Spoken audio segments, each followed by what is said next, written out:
Every proverb tells us the whole biblical story and embeds in us the promise that Jesus the King will win.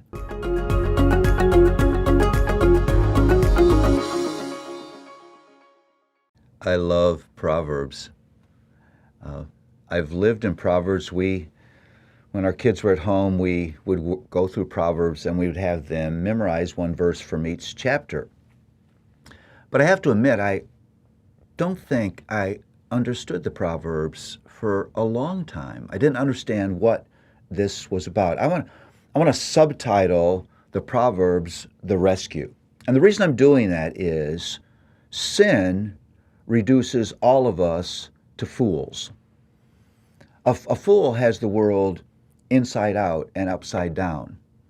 A fool looks at true and sees false, and wise and sees foolish, and good and sees bad. He's just got it wrong. And the Bible tells us that the epicenter of foolishness is the fool has said in his heart, there is no God. Now, I don't think the Bible is talking at that point about philosophical atheism, but rather living as if I'm a self-sufficient human being and I know everything I need to know in order to live the way that I should live. That's craziness.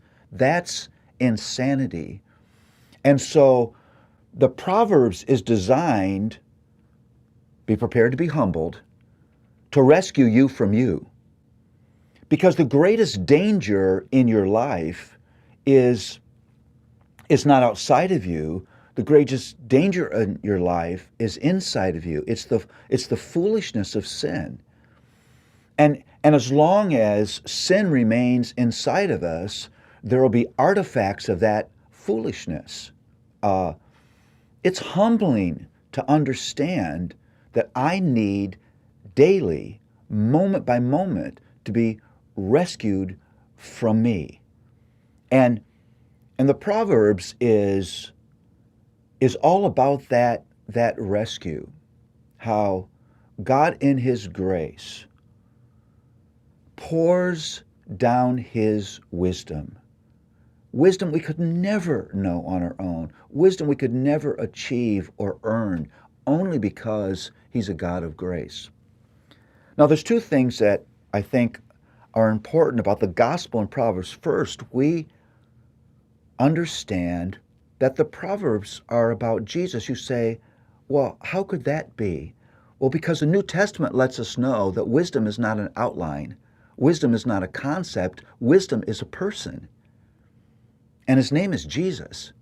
The wisdom on the pages of Proverbs is the wisdom of Jesus. This is Jesus, the sweet Savior, coming to us, whispering in our ear things that are true. How beautiful is that?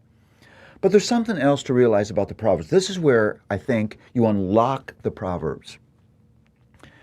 The whole biblical story is embedded in every proverb, because the Proverbs see the promises fulfilled in the future and embed those in the Proverbs. Let me give you an example.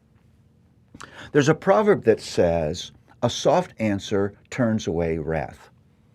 Now, it's not meant to be mechanically true.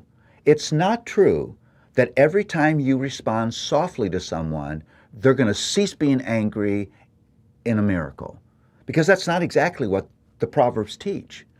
But when you decide you're going to love in the face of hatred, you're going to make peace in the face of war, that you're going to be kind in mistreatment, you are now living in the way that the world is moving by the plan of God. The meek will inherit the earth.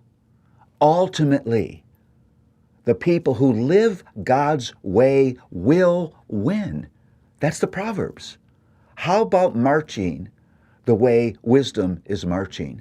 How about living the way Jesus, the wise one, says to live? When you do that, you are moving the way God is moving the story, and you will experience the benefit of that in your life. Every proverb tells us the whole biblical story, and embeds in us the promise that Jesus the King will win.